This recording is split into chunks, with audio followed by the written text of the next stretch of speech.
11월 마지막 주일입니다. 다음 주일에는 임직 투표가 있습니다. 다음 주일에 일부 예배 오실 때는 조금 일찍 오셔서 한 7시 이후에 오시면 앞에 3층 로비에서 올해 이제 일꾼들을 뽑아야 되니까요. 권사님들, 안수집사님 대상자분들 이렇게 명단도 다 있고 그렇습니다. 오시면 투표하실 수 있어요. 자세하게 안내를 받으시면 되겠습니다. 교회 일꾼이 세워지는 과정 기도로 준비해 주시기를 바랍니다. 자, 이제 모두 일어나셔서 예배 기원송으로 찬양하며 나가도록 하겠습니다.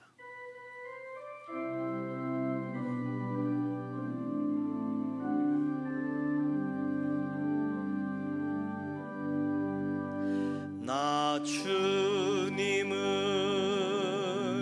사랑합니다. 참 사랑에 주를 경배한 마음으로 예배드리니 우리들의 예배를 받으소서.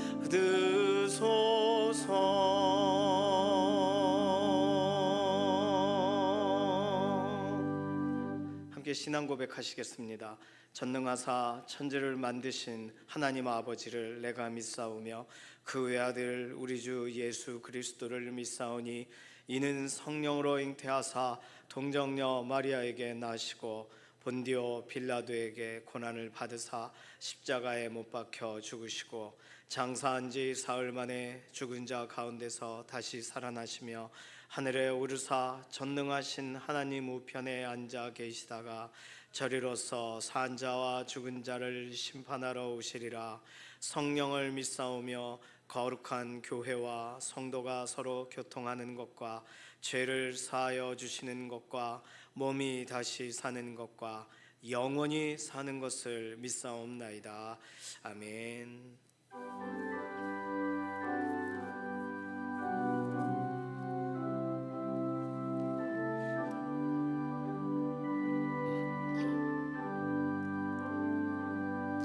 큰 영광 중에 계신 주 나 찬송합니다.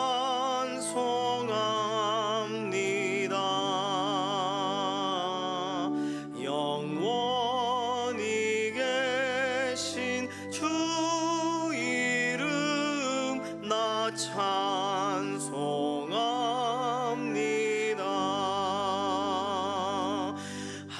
한없이 크신 능력을 나 찬송합니다.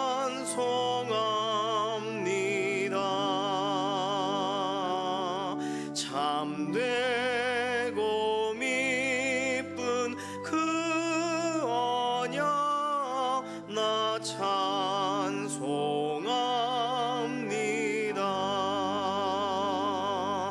온 천지 창조하시던 그 말씀 힘이 있어 영원히 변치 않는 줄 나 믿사옵니다.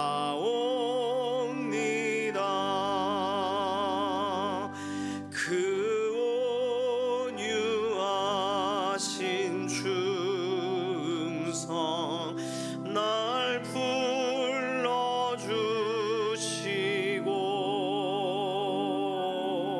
그 품에 품어 주시니 나 찬송합니다.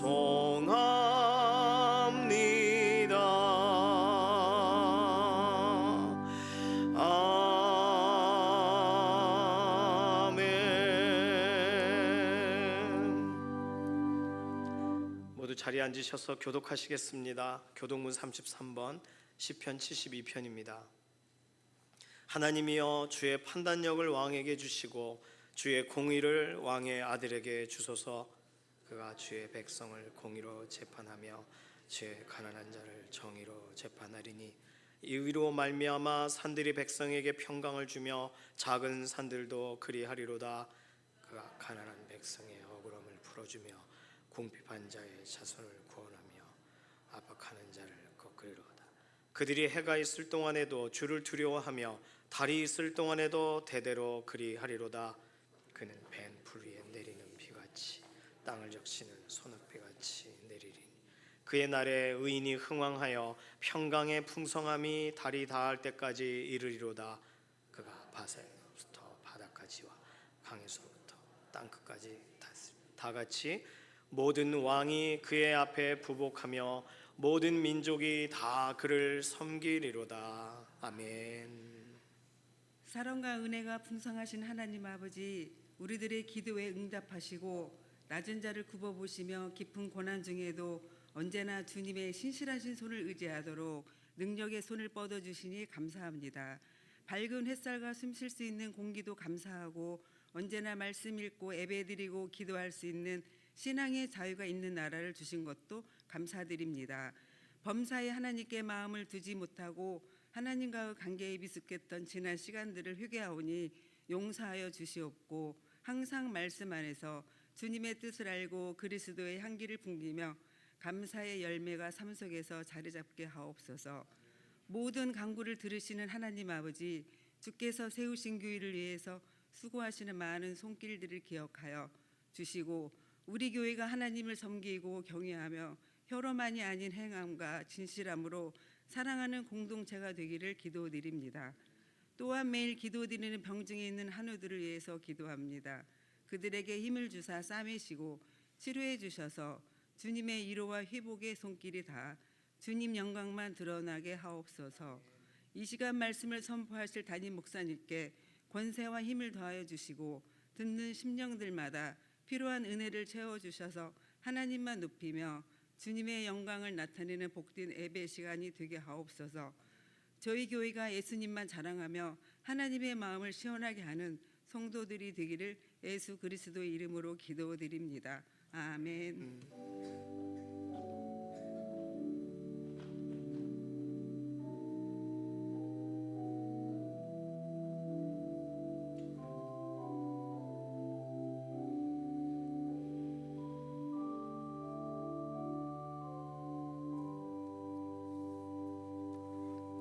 다 함께 찬송가 429장 찬송하시겠습니다.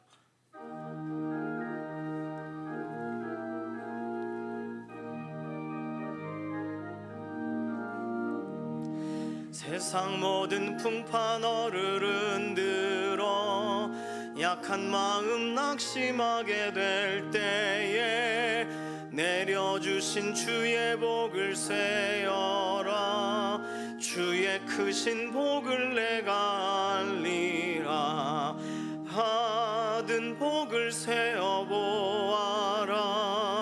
크신 복을 내가 알리라. 받은 복을 세어보아라. 주의 크신 복을 내가 알리라. 세상 근심 걱정 너를 누르고 십자가를 등에 지고 나갈 때 주가 내게 주신 복을 세어라. 두려움 없이 항상 찬송하리라. 받은 복을 세어보아라. 크신 복을 내가 알리라. 받은 복을 세어보아라. 주의 크신 복을 내가 알리라. 세상 권세 너의 앞길 막을 때 주만 믿고 낙심하지 말아라. 천사들이 너를 보아리니 염려 없이 앞만 보고 나가라. 받은 복을 세어보아라. 크신 복을 내가 알리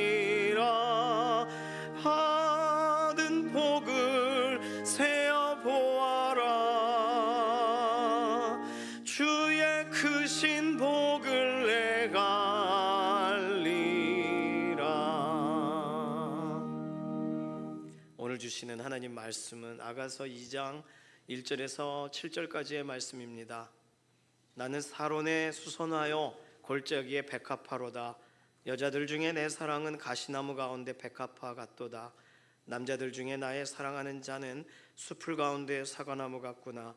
내가 그 그늘에 앉아서 심히 기뻐하였고 그 열매는 내 입에 달았도다. 그가 나를 인도하여 잔치집에 들어갔으니 그 사랑은 내 위에 깃발이로구나. 너희는 건포도로 내 힘을 돋고 사과로 나를 시원하게 하라. 내가 사랑함으로 병이 생겼음이라.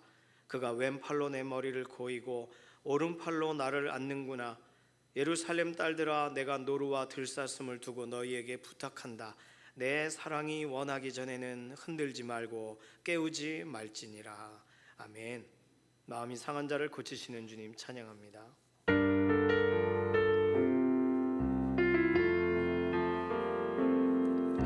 마음이 상한 자를 고치시는 주님, 하늘의 아버지 날 주관하소서. 주의 길로 인도하사 자유케 하소서. 새 일을 행하사 부흥케 하소서. 의에 줄이고 목이 마르니 성령의 기름 부소서. 의에 줄이고 목이 마르니 내 잔을 채워 주소서.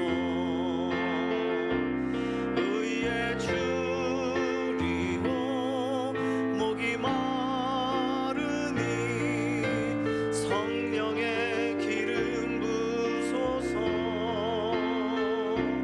의에 줄이고 목이 마르니 내 잔을 채워 주소서. 아멘. 아가서 시작한 지가 벌써 한 며칠 되었습니다. 아가서 오늘 벌써 2장인데요. 아가서는요, 한 여인의 지고지순한 사랑에 대한 이야기입니다. 그녀가 이미 사랑하고 있는 목동이 있고, 그리고 그녀에게 반해서 그녀의 사랑을 원하는 왕이 있어요. 목동과 왕 사이에서 여전히 자신이 사랑한 목동과의 예쁜 사랑을 그리워하는 여인의 이야기가 아가서 전체에 스토리로 들어가 있습니다. 아가서 스토리를 간단하게 좀 더 설명을 드리자면, 어느 날 왕이 포도원을 지나다가 포도원에서 일하는 아름다운 여인을 봅니다. 햇볕에 그을린, 그러나 그래서 햇볕 때문에 얼굴이 검으나 아름다운 그 여인에게 마음을 뺏깁니다. 그리고 왕의 권한으로 그녀를 궁으로 데려가요. 왕궁에는 왕의 마음을 얻고 싶은 예루살렘 처녀들이 가득합니다. 그러나 왕은 이 포도원의 여인, 술람미 출신처럼 보이는 이 여인에게만 관심이 있어요. 어떻게 될까요? 왕은 이 여인의 마음을 얻게 될까요? 아가서 마지막에 가야 결과를 알 수 있겠죠. 자, 오늘 여주인공 술람미 여인은요, 왕궁으로 왔지만 화려한 장식들을 바라봐도, 거대한 왕의 연회장을 봐도 마음에 기쁨이 없습니다. 그녀는 그녀의 사랑 목동만을 떠올립니다. 새벽에 이미 설명드렸지만 아가서를 읽는 방식이 두 가지인데, 하나는 솔로몬 왕과 술람미 여인의 서로 사랑의 이야기다, 이렇게 읽으시면 아가서 전체가 19금이 돼요. 그런데 솔로몬 왕과 목동과 이 술람미 여인의 삼각관계는 아니고, 서로가 서로의 존재를 모르니까 양쪽에서 여인의 마음을 얻고 싶은 사람, 이미 얻은 사람, 이런 세 명과의 관계를 읽으면 한 12세에서 15세 관람가가 됩니다. 어느 쪽으로 읽기 원하세요? 아가서, 그래서 청년들에게 아가서 읽지 마라 하는데, 이 아가서를 이렇게 공부하고 또 살펴보면서 이거 가족 관람가잖아, 이렇게 생각하게 되었습니다. 우리가 쓰는 단어들, 용어들이 다듬어져야 될 내용들이 우리가 알고 있는 단어와는 다르다는 걸 알았어요. 예를 들어 침상이란 단어가 나오는데 침상은 의자를 말하는 거예요. 이렇게 잠깐 기댈 수도 있고 하는 그런 의자. 새벽에 설명을 좀 드렸습니다. 자, 가족 관람가로 설명을 드리려고 합니다. 여주인공 술람이 여인은요, 왕궁에 왔지만 여전히 목동 생각뿐이에요. 어제 본문부터 주인공인 이 여인은 목동과의 풋풋한 사랑 다시 생각나면서 하루빨리 왕궁을 벗어나고 싶어 합니다. 심지어 오늘 본문에 보니까 상사병이 났어요. 목동이 했던 말들이 떠올라요. 목동이 뭐라고 말했냐면 오늘 본문에서 2절, 여자들 중에 내 사랑은 가시나무 가운데 백합화 같도다. 이 말이 무슨 말이냐면 아름답게 보인다는 거예요. 가시나무 속에 백합화 같다. 성경에서 말하는 백합화는 우리나라에 피는 백합과는 다릅니다. 성경에서 설명하는 백합화는 연꽃 같은 거예요. 아네모네라고 해서. 왜 이런 말을 했냐면 1절, 나는 사론에 수선하여 골짜기에 백합화로다. 여인은요, 이 말은 자기 자신이 평범한 여인이다 라고 말한 거예요. 샤론 그 평야에 수선화 여기저기 피는 그냥 일반인이다 라고 말한 거예요. 우리는 예수님을 샤론의 꽃 예수 찬송가에 이 아가서를 예수님과 우리와의 사랑 이런 걸 설명하다 보니 샤론의 수선화여 굴짝에 백합화로다 주는 저 산 밑에 백합. 그러니까 이 아가서 2장 1절에서 찬송가 2개가 출발했지만 사실 아가서 2장 1절의 내용은 예수님에 대한 설명이 아니라 여인이 자기 자신을 오리지널한 평범한 사람이에요 라고 설명하는 본문이에요. 그래서 사론에 수선화여 골짜기에 백합화도다. 사진을 좀 보여드릴게요. 헷갈리실까봐. 수선화가 뭐냐면 저걸 크로커스라고 부르는, 그러니까 이 잔디 같은 데에 납니다. 저거 말고도 다른 것도 있어요. 저렇게 색깔이 여러 종류예요. 또 이게 샤론 평야에 저렇게 피는 거예요. 저 중에 하나다 이런 얘기예요. 저렇게 아름답게 폈잖아요 라고 말한 게 아니고. 아네모네라고 부르는 백합화도 보여주실까요? 백합화, 이게 백합화예요. 하얗게 시작해서 핑크색으로 나중에 빨갛게 물드는, 멀리서 보면 빨개 보이죠. 그러니까 백합화는 하얀 꽃이 아닙니다. 성경에 설명할 때 백합화는, 자, 이렇게 저는요 들판에 피는 꽃 같고 그냥 골짜기에 있는 그냥 여러 풀 중에 하나예요 이렇게 설명했더니 이 목동이 아니에요. 당신은 여인들 중에 내 사랑, 당신은 가시나무 가운데 있는 백합화 같습니다. 그래요. 당신이 말한 아네모네, 그래요. 아네모네라고, 오케이. 가시나무 가운데 펴있는, 유일하게 펴있는 백합화 같아요. 이렇게 말한 거예요. 그러니까 목동이 한 말이 기억이 안 날 수가 있어요. 자기 자신을 낮췄던 여인에게 오히려 목동은 최상급의 표현으로 말해준 거죠. 그래요. 당신 말대로 아네모네지만 가시떨기, 가시나무 가운데 핀 거예요. 너무 아름답습니다. 당신만 돋보여요. 이렇게 말한 거죠. 자, 이렇게 되니까 목동의 모습이 떠오르고 3절 목동 사과나무 같고 4절 목동과 함께 소박하게 도시락을 먹었던 왕궁에 잔치하는 이곳보다 훨씬 더 좋아 보이던 그곳이 생각나요. 3절 내가 그 그늘에 앉아서, 그늘이 어딘가? 4절 그가 나를 인도하여 잔치집에 들어갔으니, 진짜 잔치집에 갔다는 얘기가 아니라 왕궁에 있는 연회장과 비교해서 쓴 단어예요. 잔치집이란 말은 원래 원어는 포도주의 집입니다. 그러니까 이 여인이 포도원에서 일했잖아요.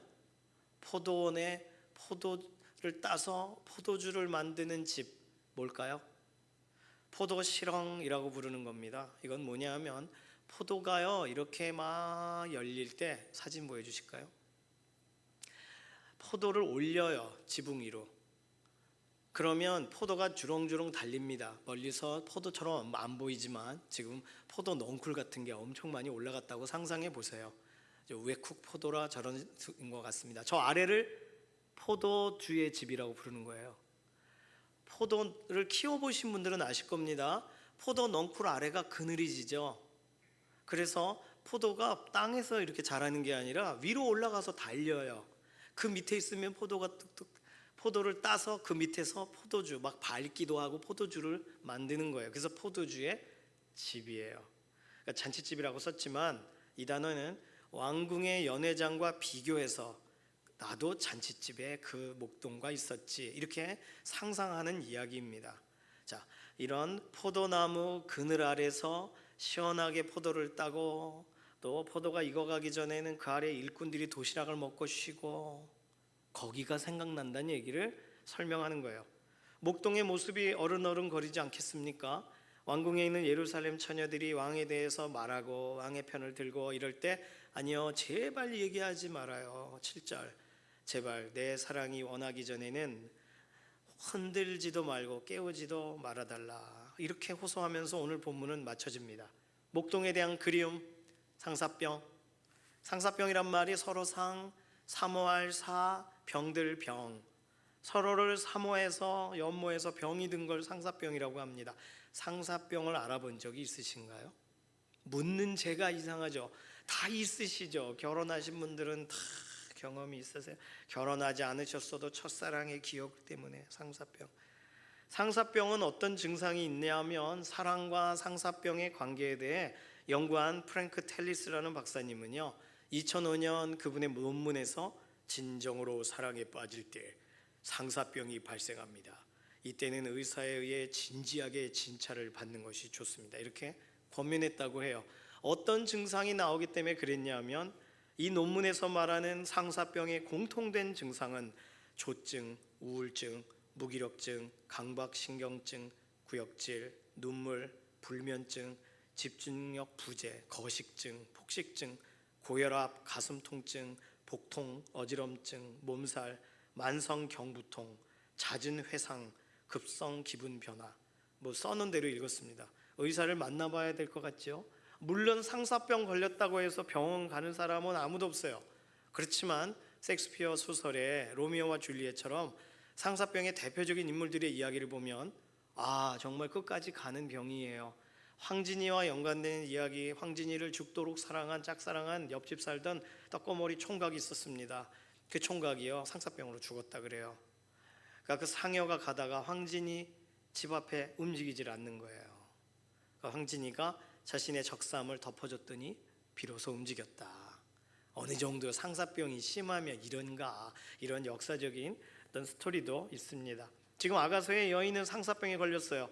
내가 사랑함으로 병이 생겼음이라. 시간이 흐르면 흐를수록 병이 깊어져요. 원래 상사병이란 말은 중국 춘추 시대 송나라에서 있었던 한 사건에서 시작된 말이라고 합니다. 송나라 말기에 강왕이라는 왕이 있었는데 그 왕이 주색을 탐해서 시종의 부인도 후궁으로 삼고 막 시종에게는 죄를 씌워 변방으로 귀양을 보내고 이랬다고 해요. 그런데 그 아내를 너무 그리워한 시종이 얼마 후에 죽어요. 이 소식을 전해 들은 그 시종의 아내가 역시 그를 따라 목숨을 끊으면서 죽기 전에 남편과 같이 묻어주세요 왕에게 부탁을 했대요.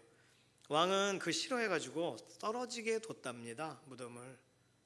그런데 이쪽 무덤에 각각 한 그루의 작은 나무가 자라더니 두 나무가 가지를 뻗어서 서로 이렇게 묻힌 곳을 향해 뻗어 나갔다는 거예요. 그걸 보고 어떡하면 좋아. 저 서로를 연모하는 마음이 어느 정도면 저 나무가 저럴까. 그래서 그 나무를 상사나무라고 불렸다고 합니다. 여기서 상사병이란 단어가 시작한 거라고 해요. 너무 길게 설명을 드렸는데, 자 그러면 이 상사병을 해결하는 방법은 뭘까요? 상사병을 극복하는 방법은 의사들이 이렇게 말합니다. 첫 번째, 만나라. 보고 싶은 사람을 만나야 된다. 소가리만 하지 말고 용기를 내서 고백을 하라. 두 번째, 만약 고백에 실패했다면 또는 상대방을 만나볼 수 없는 상황이라면 마음을 돌려라. 그 사람에게 썼던 마음을 다른 곳으로 돌려 바쁘게 살아가야 된다. 어떻게 바쁘게 사냐고요? 자기 개발을 하래요. 미용실에 가서 머리도 좀 스타일도 바꾸고 쇼핑도 하고 기분 전환도 하고 평소 배우고 싶었던 것도 배우고 한층 성장한 자신의 모습을 발견하게 되는 거 얼마나 좋지 않느냐 그래요. 여기까지 가면 좋지만 그게 잘 안 돼요. 그럴 때 한 가지 방법이 더 있습니다. 우리 교회에 상담실이 있습니다. 상담실로 오세요. 이상현 전도사님께 말씀하면 그 상담에 관련된 그런 아주 중요하게 친절하게 상사병은 이렇게 해결해야 됩니다, 이렇게 아마 답변을 해주실 수 있을 거라고 생각합니다. 상사병 쉽지 않은 병입니다. 특히 고향을 떠나서 먼 타지에 있는 이 여인, 어느 정도 뭔지 모르지만 향수병까지 겹쳤을 거예요. 자, 그런데요, 오늘 한 가지 상사병에 대한 설명을 쭉 드렸는데 이러한 상사병과 조금 차이가 있는 또 다른 상사병이 있어서 설명을 좀 드리고자 합니다. 오늘 이 본문을 통해서 우리가 유추할 수 있는데, 또 다른 상사병은 뭐냐면 하나님이 앓고 계신 상사병이에요. 하나님도 상사병에 걸리실 수 있는가? 병에 걸리실 리는 없죠. 하지만 우리가 알고 있는 성경 본문 중에 이거 하나님이 병에 걸리신 것 같은데, 상사병에 걸리신 것 같은데라고 순간적으로 우리가 느껴지도록 써 있는 본문들이 의외로 많이 있습니다. 이사야 5장 1절에서 4절 읽어드릴게요. 나는 내가 사랑하는 자를 위하여 노래하되 내가 사랑하는 자의 포도원을 노래하리라. 내가 사랑하는 자에게 포도원이 있으며 심히 기름진 사내로다. 땅을 파서 돌을 제하고 극상품 포도나무를 심었도다. 그 중에 망대를 세웠고 또 그 안에 술틀을 팠도다. 좋은 포도맺기를 바랐더니 들포도를 맺었도다. 예루살렘 주민과 유다 사람들아 구하노니 이제 나와 내 포도원 사이에서 사리를 판단하라. 내가 내 포도원을 위하여 행한 것 외에 무엇을 더할 것이 있으랴. 내가 좋은 포도 맺기를 기다렸거늘 들포도를 맺음은 어찌 됨인고. 자, 본문에 내가 사랑하는 자를 위하여, 내가 사랑하는 자를 위하여 이렇게 설명해요. 어느 정도 사랑하시면 포도원을 일구고 포도를 맺게 하고 그러실까요? 이사야 43장 4절에는 네가 내 눈에 보배롭고 존귀하며 내가 너를 사랑하였다. 예레미야 31장 3절은 내가 영원한 사랑으로 너를 사랑하기에 인자함으로 너를 이끌었도다. 호세아서 11장 4절에는 내가 사람의 줄 곧 사랑의 줄로 그들을 이끌었고 그들에게 대하여 그 목에서 멍에를 벗기는 자같이 되었으며 그들 앞에 먹을 것을 두었노라. 성경의 몇몇 선지서 가운데 특히 돌아오라 요청하고 계신 하나님의 말씀 가운데 하나님께서 사랑하는 사람, 유다 백성들이겠죠. 이스라엘 사람들을 향하여 얼마나 사랑하는지를 자꾸 표현하세요. 그분의 사랑을 숨기지를 않으시고 사랑하는 자들아, 내가 너를 보배롭고 존귀하게 여긴다. 사랑의 줄로 두른다. 이렇게 설명하시는 거예요. 말로만 하신 걸까요? 하나님이 혹시 마음이 그렇게 상사병처럼 오늘 아가서의 여인처럼 앓고 계신 건 아닐까요? 너무 사랑해서 어떻게 할 수 없는 상태이신 하나님을 성경에서는 몇몇 구절들이 계속 설명하고 있다는 거예요. 우리로 말하면 숨이 막 가빠오시는 하나님을, 견디기가 어려우신 하나님을, 우리를 보시고 즐거워서 정말 스바냐 3장 17절에서는 즐거움을 이기지 못하신다고 하셨어요. 사랑에서 헤어나오지 못하시는 수준입니다. 그럼 우리는 궁금해져요. 하나님께서 그래서 상사병과 비슷한, 우리로 말하면 그런 증상을 겪으시는 하나님은 어떤 일을 하셨을까? 상사병을 해결하시는 방법으로 어떻게 하셨을까? 그냥 잊으려고 애쓰셨을까? 자기 개발하셨을까? 아까 말씀드린 것처럼 정면으로 대하셨다는 거예요.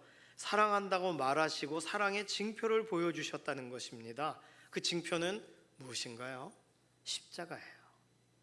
그 아들 예수님을 우리에게 보내시면서 얼마나 사랑하시면 그분의 아들을 보내실까요? 얼마나 우리를 사랑하시면 예수님을 우리 대신 십자가에 못 박혀 죽으시도록 그걸 기뻐하셨을까요? 호세아 11장 1절은 말합니다. 이스라엘이 어렸을 때 내가 사랑하여 내 아들을 애굽에서 불러냈거늘. 굉장히 상징적인 표현인데 예수님에 대한 그림자 같은 본문입니다. 그래서 예수님을 통해 하신 일이 뭐죠? 호세아 14장 4절, 내가 그들의 반역을 고치고 기쁘게 그들을 사랑하리니 나의 진노가 그에게서 떠났음이니라.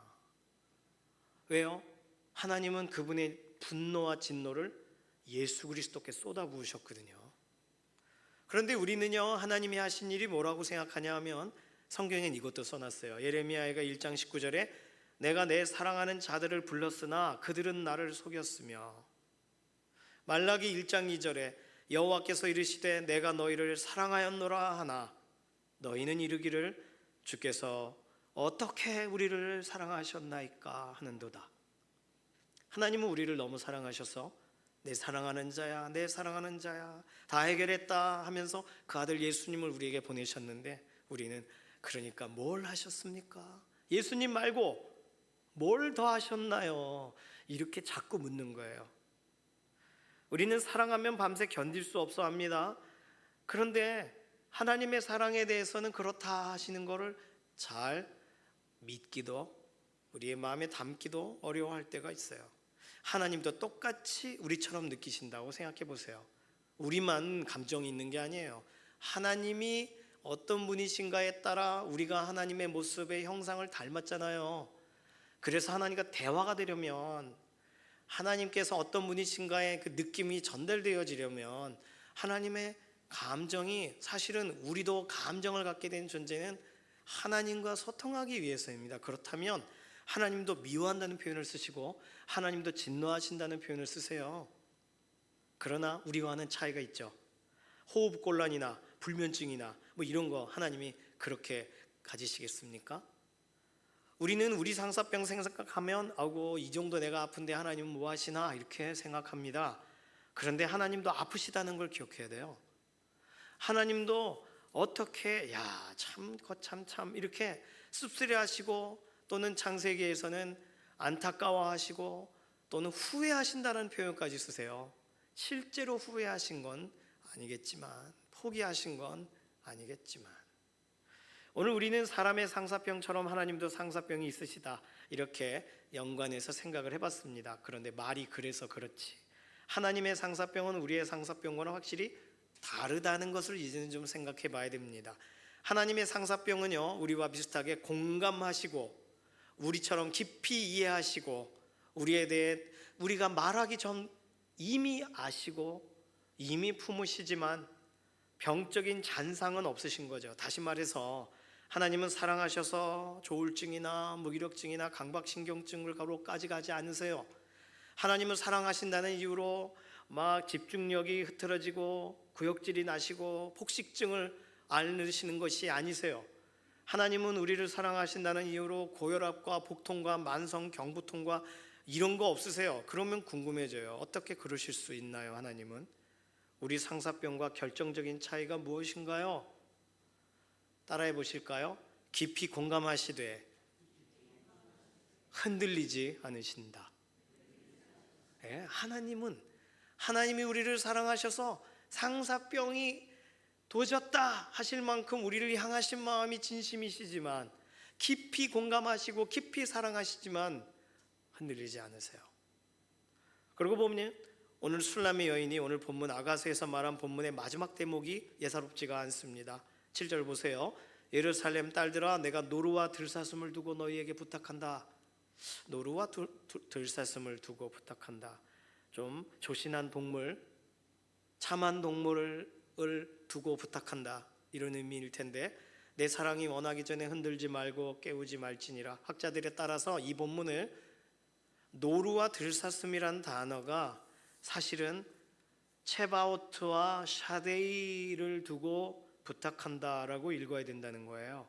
노루가 체바오트고요, 들사슴이 샤데이예요. 어디서 들어본 것 같지 않으세요? 여호와 체바오트, 여호와 사바오트는 만군의 하나님이란 뜻입니다.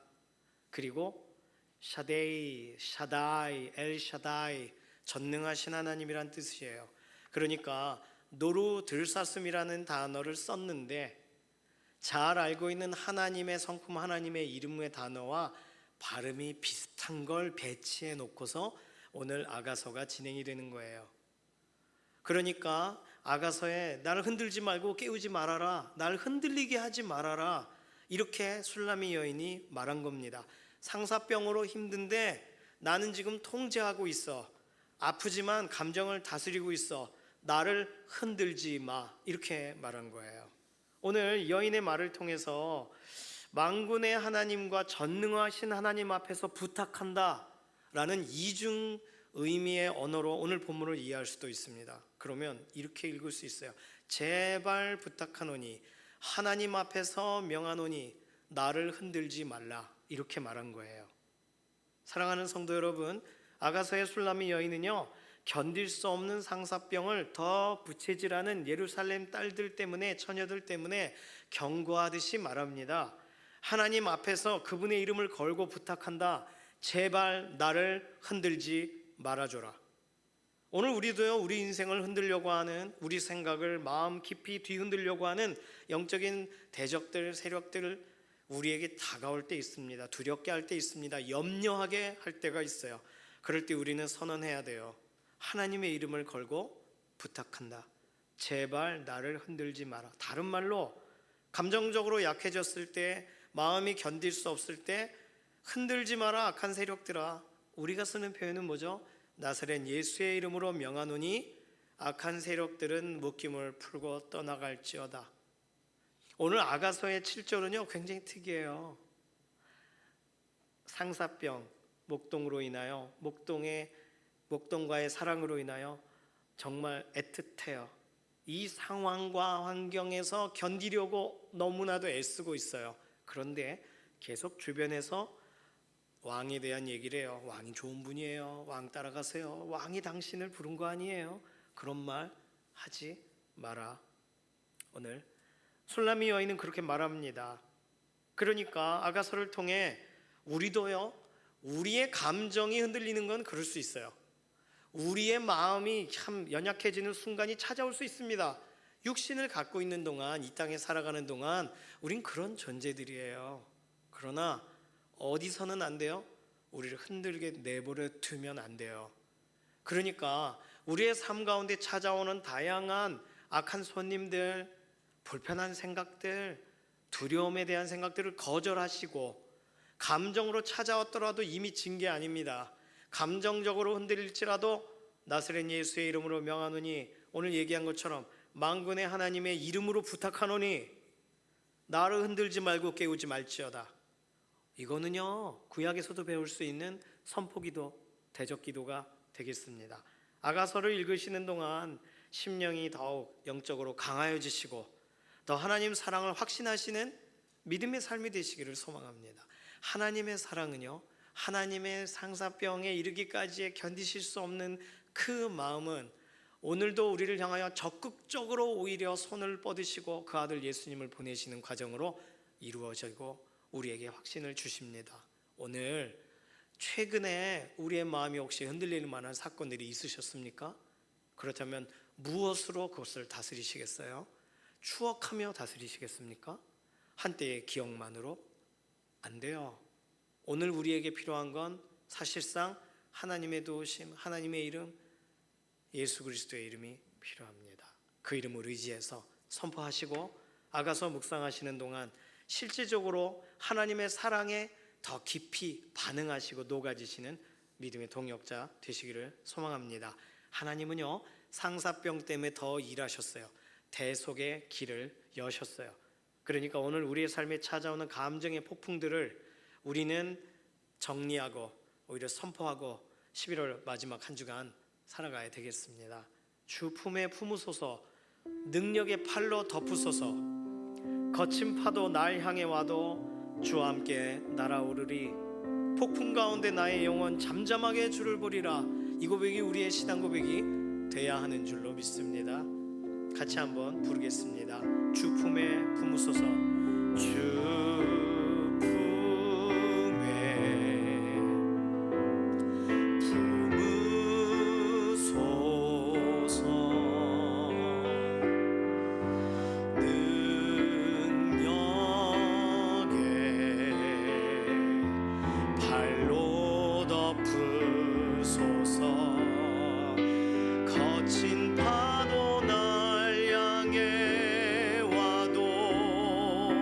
주와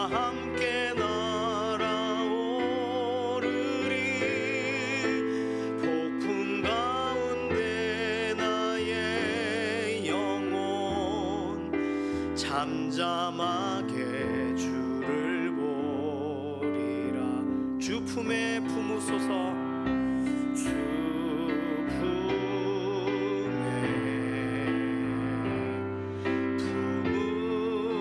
품으소서.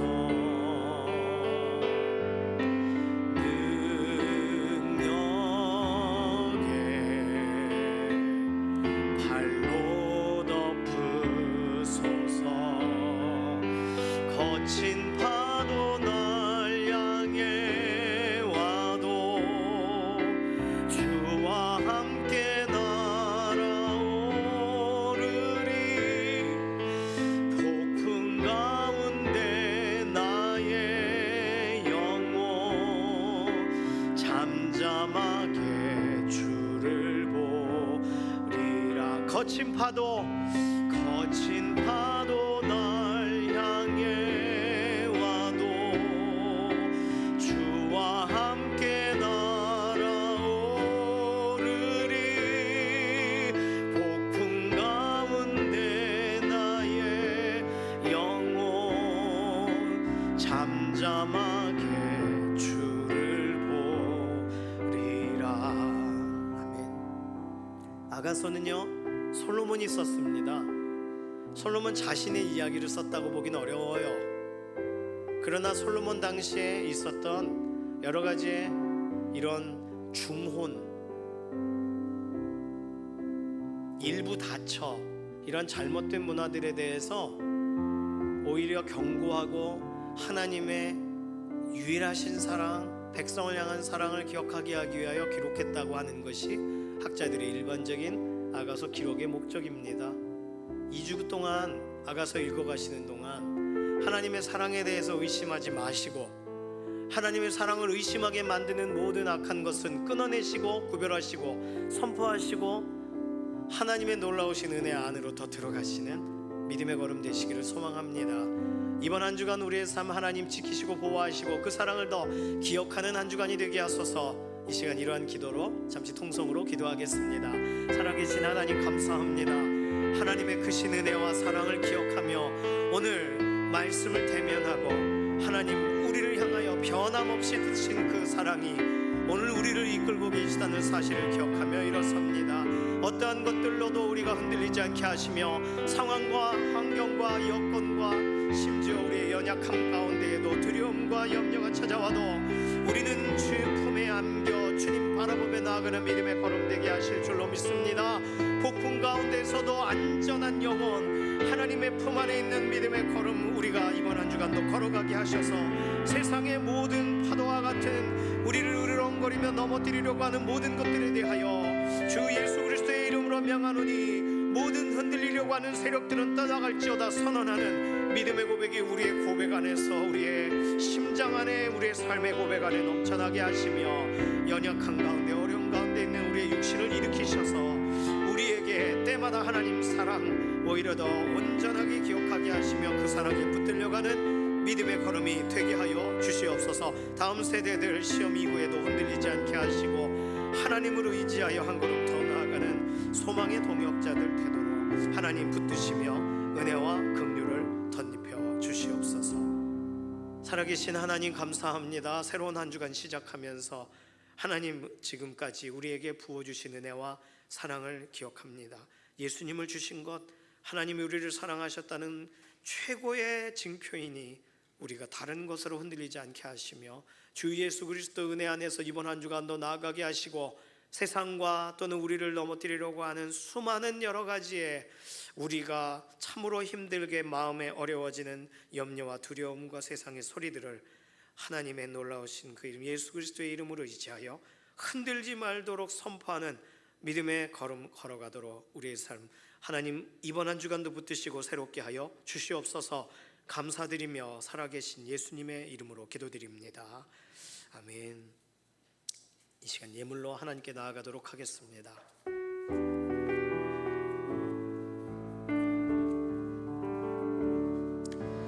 오직 주의 은혜로 지금 여기 서 있네. 한없는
살아계신 하나님 감사합니다. 우리를 사랑하시고 사랑하신다는 사실을 우리에게 명확하게 드러나시게 보여주신 십자가의 그 은혜 우리가 감사하고 찬양합니다. 하나님, 이번 한 주간도 그 은혜 기억하여 일어서는 믿음의 걸음 되게 하시옵소서. 이번 한 주간 살아가는 동안 하나님께서 우리를 사랑하셔서 하시는 일들 하나하나를 더 보게 되기를 원하고, 우리 인생 가운데 공급하시는 하나님의 선하신 사랑의 손길을 체험하고 경험하여 간증하여 자랑하는 믿음의 한 주간이 되게 하여 주시옵소서. 예물로 구별한 손길, 하나님께 구별한 모든 예물과 하나님을 기쁘시게 하고 존중하여 올려드린 그런 하나님께 구별한 헌신 기억하셔서 이 물질이 쓰이는 곳곳마다 하나님의 영광만이 드러나게 되시기를 소망합니다. 감사드리며 살아계신 예수님의 이름으로 기도드립니다. 아멘. 새로 등록하신 분이 계십니다. 안선희 성도님, 2부 예배 때 환영하겠지만 또 알고 계시고, 또 나중에 이렇게 얼굴 보게 되면은 또 인사해 주세요. 이호영 권사님이 이렇게 전도하셨어요. 어제 세 가정이 결혼했네요. 세 가정 결혼 잘 마치셨습니다.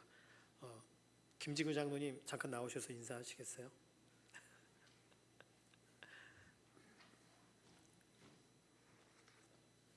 예, 감사합니다. 결혼식 있기까지 우리 하나님의 인도하심이 있었습니다. 그리고 우리 두 아이들이 이렇게 살아가는데 필요한 마음에 새겨야 할 말씀을 또 목사님께서 전해주시고요, 모든 성도님들께서 축복해 주심에 감사를 드립니다. 감사합니다. 네, 안희자 권사님, 오혜정 권사님도 나오셔야 되지만 2부 예배 때 잠깐 인사하겠습니다. 오늘 2부 예배 마치고 권사회 총회가 있습니다. 권사님들 모두 참여해 주시기를 바랍니다.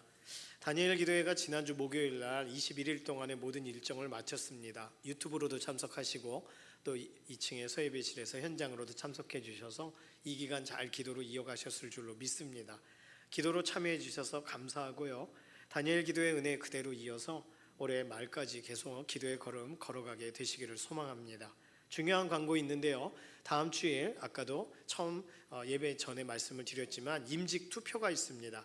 임직 대상자분들은 1층 그 로비에 사진이 있고 이렇게 간단하게 어떤 분이신가 설명하는 내용이 있었어요. 보시고 다음 주에 안수 집사님 대상 2분과 또 권사님 대상 10분 관련된 투표를 1부 예배 전에 들어오실 때 하시고, 들어오시고 조금 늦게 예배 오시더라도 투표하고 들어오셔야 돼요.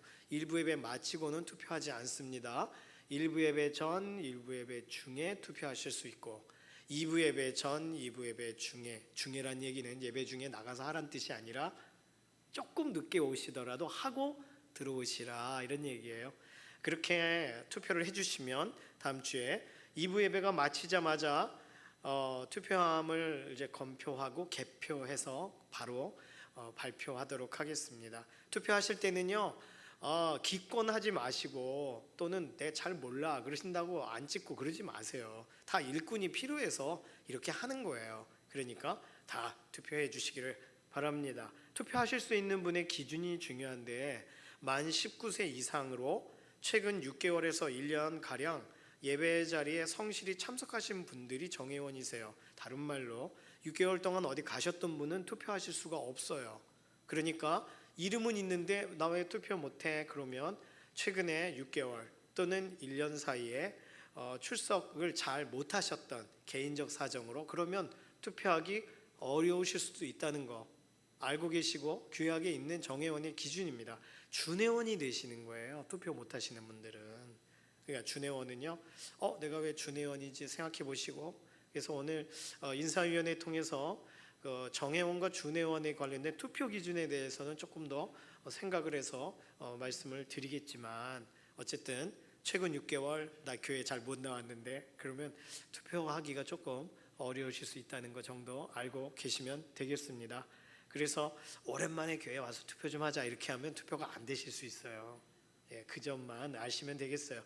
어쨌든 모두 투표를 해주시고, 그렇게 좋은 그런 소식들 기도의 일꾼, 섬김의 일꾼 뽑는데 헌신해 주시기를 바랍니다. 12월 행사 주보에 표기가 되어 있습니다.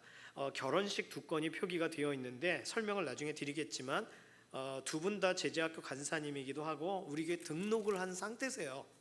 그래서 광고를 이렇게 표기를 해놨습니다. 알고 계시고 또 결혼하는 가정들 위해서 기도해 주시기를 바랍니다. 12월 이제 남은 한 달 동안 믿음으로 나아가게 되시기를 소망합니다. 이제 모두 자리에서 일어나셔서 손을 들고 마지막 찬송 부르시고 우리의 삶의 예배 자리로 나가도록 하겠습니다.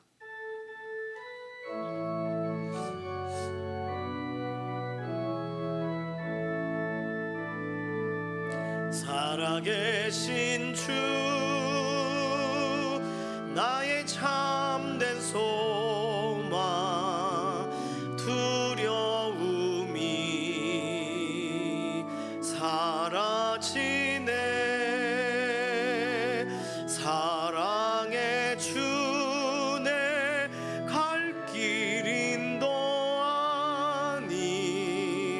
내 모든 삶의 기쁨 늘 충만하네.